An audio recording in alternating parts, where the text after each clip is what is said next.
Morning students, how are you? कैसे हैं आप सब? So in my last class my preparation method of the alcohols are completed, and now I am discuss physical properties of the alcohols. So students, first physical property है हमारे पास. Physical properties से कोई ज्यादा question आता नहीं है. Physical properties में solubility और बॉइलिंग पॉइंट है, वहां से आपका क्वेश्चन एक नंबर का कई बार बन जाता है. सो फर्स्ट है आपके पास alcohols are neutral molecule. Alcohols are neutral molecule. So बच्चों, एल्कोहल जो है वो ना एसिडिक होता है ना बेसिक होता है. कैसा होता है? न्यूट्रल होता है. नेक्स्ट सेकंड पॉइंट देखेंगे बच्चों. सेकंड है हमारे पास alcohol having C1 to C11 volatile liquid. C1 से लेके C11 तक कैसे हैं बच्चों? Volatile liquids with sharp smell. तेज खुशबूदार या स्मेल वाले क्या होते हैं? लिक्विड्स होते हैं. C12 से लेके, देखिएगा स्टूडेंट, C12 से लेके और आपके कैसे होते हैं? हैवी. C12 या अपन कह सकते हैं C12 से लेके ग्रेटर देन C12 कैसे होते हैं? वैक्स होते हैं. सॉलिड वैक्स लाइक क्या होते हैं? सब्सटेंस होते हैं. क्या हम इसको क्या लिख सकते हैं? Wax like solids. सो ये सेकेंड 2 पॉइंट्स है. नेक्स्ट देखेंगे जो एल्कोहल्स है वो कैसा है आपका? हाइपेनोटिक और नार्कोटिक नेचर का होता है बच्चों. थर्ड पॉइंट लिखिएगा, एल्कोहल्स आर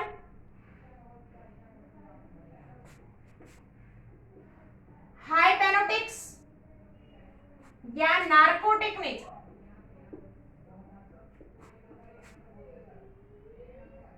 किसको इफेक्ट करेगा? ये हमारे नर्वस सिस्टम को क्या है इफेक्ट करता है. देखते हैं अल्कोहल ड्रिंक्स जो करते हैं उनका बैलेंसिंग या उनके ब्रेन पे जो है कंट्रोल आपका कम हो जाता है. तो बच्चों ये कैसी नेचर के होते हैं? हाइपेनोटिक्स होते हैं या नार्कोटिक्स नेचर के होते हैं?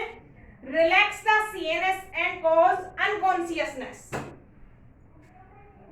Relax the central nervous system CNS, brain पे इफेक्ट करता है कौन? एल्कोहल. नेक्स्ट पॉइंट देखिएगा बच्चों, 3 पॉइंट हो गए, इसको नोट डाउन कीजिए फटाफट.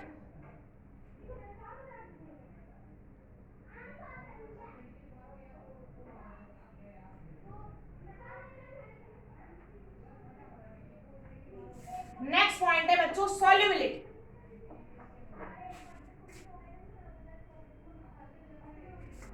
नेक्स्ट पॉइंट है मेरे पास सॉल्युबिलिटी. 4th पॉइंट डालिएगा, सॉल्युबिलिटी.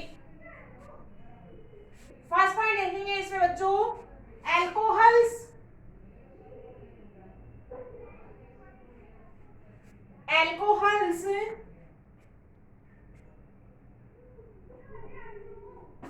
कौन से वाले? Lower member.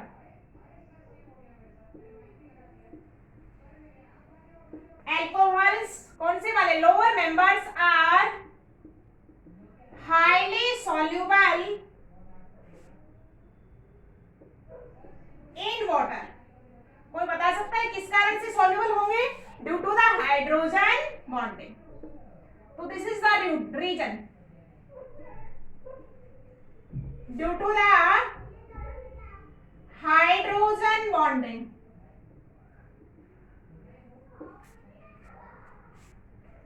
सेकेंड पॉइंट डालिएगा. अगर आपसे पूछेगा why the alcohols are soluble in water, तो एल्कोहल्स क्या फॉर्मेशन करता है बच्चों? हाइड्रोजन बॉन्डिंग फॉर्मेशन करता है. किसके साथ? वाटर के साथ.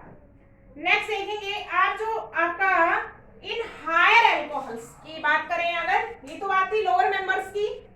सेकेंड पॉइंट डालिएगा, in higher members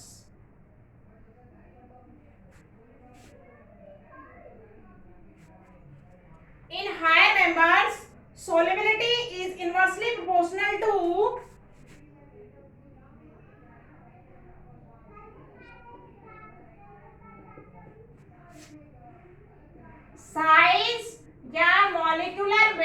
of alkyl group. देखिएगा बच्चों, जो हमारा अल्कोहल है दिस इज अल्कोहल। अब देखिएगा ये जो आपका हाई इलेक्ट्रोनेगेटिव से बॉन्डिंग जो हाइड्रोजन है वो किस क्या फॉर्मेशन करता है, हाइड्रोजन बॉन्ड फॉर्मेशन करता है। Hydrogen attached with oxygen, fluorine and nitrogen take part in the hydrogen bonding. But देखिएगा स्टूडेंट, दिस एल्किल ग्रुप जो है वो आपके कैसे होते हैं, नॉन पोलर होते हैं। This group is polar and this is non polar, तो this is not soluble in water. ये क्या करेंगे, वाटर मॉलिक्यूल को रिपेल करते हैं। तो जितना बड़ा साइज होगा उतनी ही सॉल्युबिलिटी क्या हो जाती है, डिक्रीज हो जाती है। देखिएगा जैसे हम बात करें एग्जांपल्स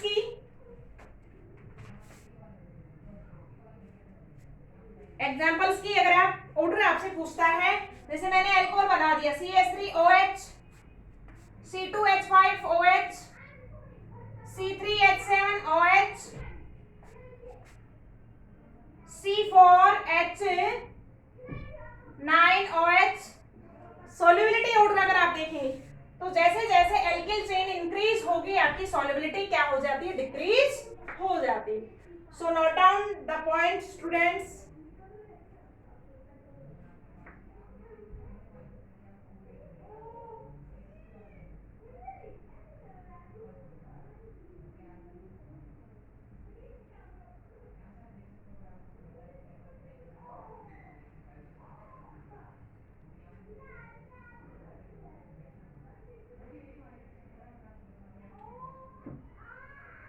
तो ये तो हमने बात की है किसकी, solubility of alcohol is due to the hydrogen bonding.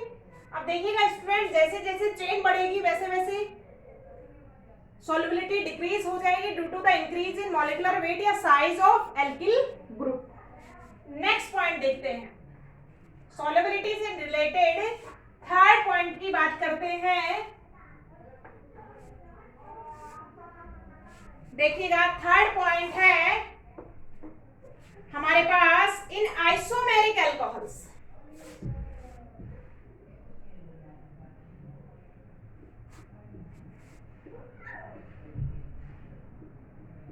In isomeric alcohols देखिएगा student, solubility increase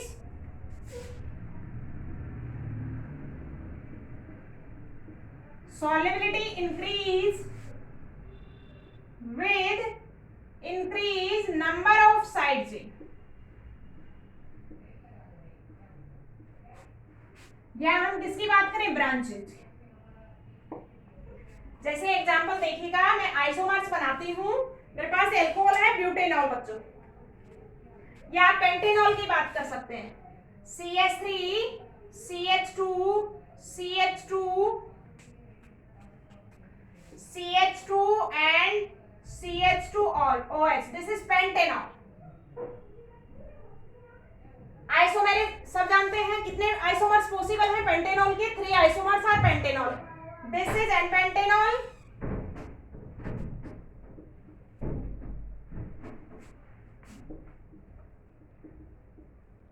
this is आइसोपेंटेनॉल।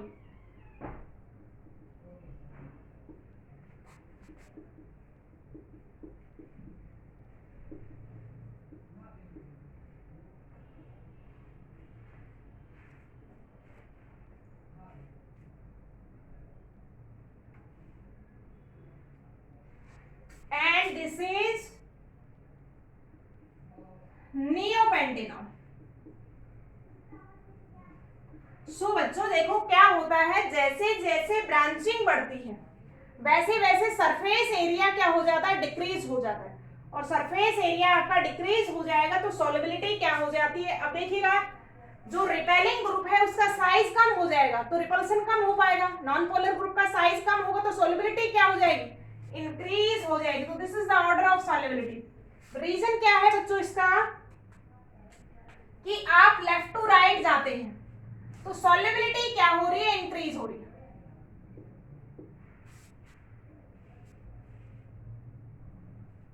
Solubility increase हो रही है, रीजन क्या है, ब्रांचिंग इंक्रीज हो रही है और ब्रांचिंग इंक्रीज होने से क्या हो रहा है बेटा,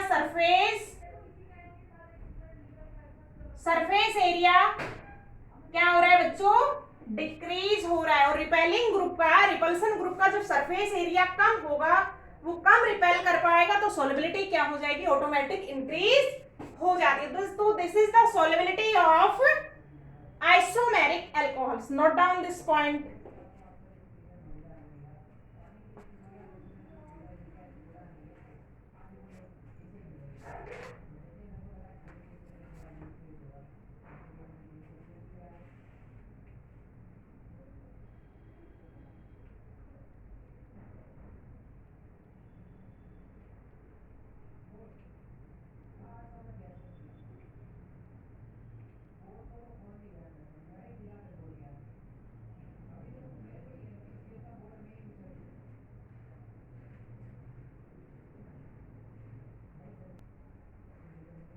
नेक्स्ट पॉइंट है हमारे पास बेटा फोर्थ पॉइंट, फिफ्थ पॉइंट देखेंगे हम, boiling point.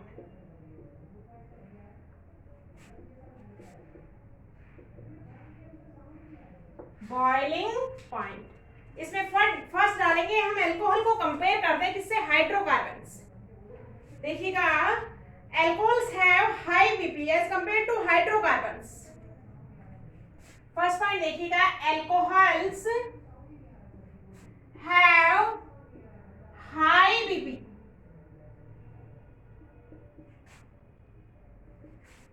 than hydrocarbons, ethers और हाइड्रोकार्बन से क्या होते हैं, इनके बीपी हेलो एल्केन से भी कंपेयर कर सकते हैं आप, एंड हेलो एल्केन्स। रीजन क्या होगा बताइएगा, कोई बता सकता है रीजन क्या होगा, hydrogen bonding due to the formation of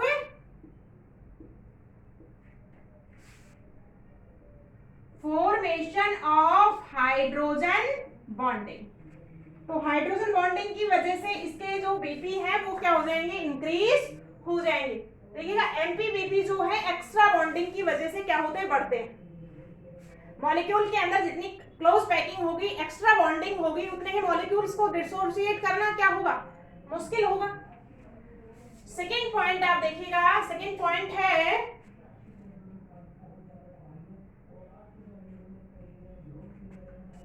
when number of carbon increase, number of carbon atom increase, BP is increase due to formation of van der Waals forces।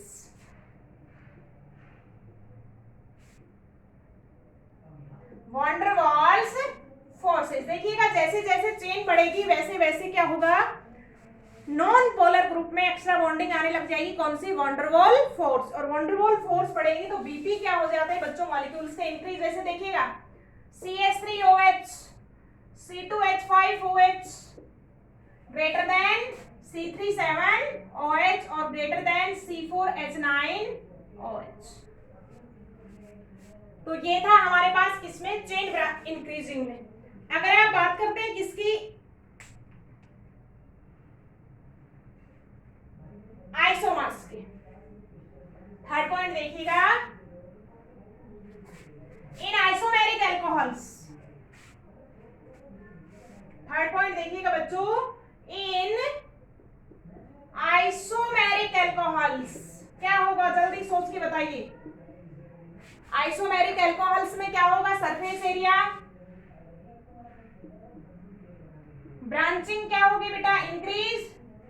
जैसे ही ब्रांचिंग इंक्रीज होगी surface area क्या हो जाएगा, decrease. और van der Waals forces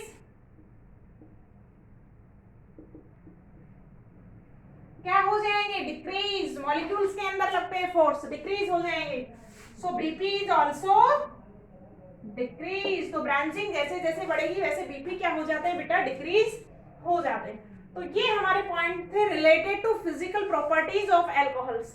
इसमें आपका alcohols की boiling point और सॉल्युबिलिटी से क्वेश्चन बन सकता है 1 नंबर का।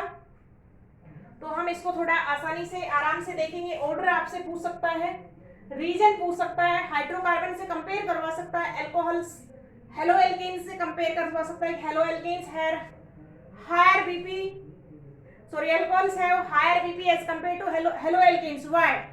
Due to presence of hydrogen bonding.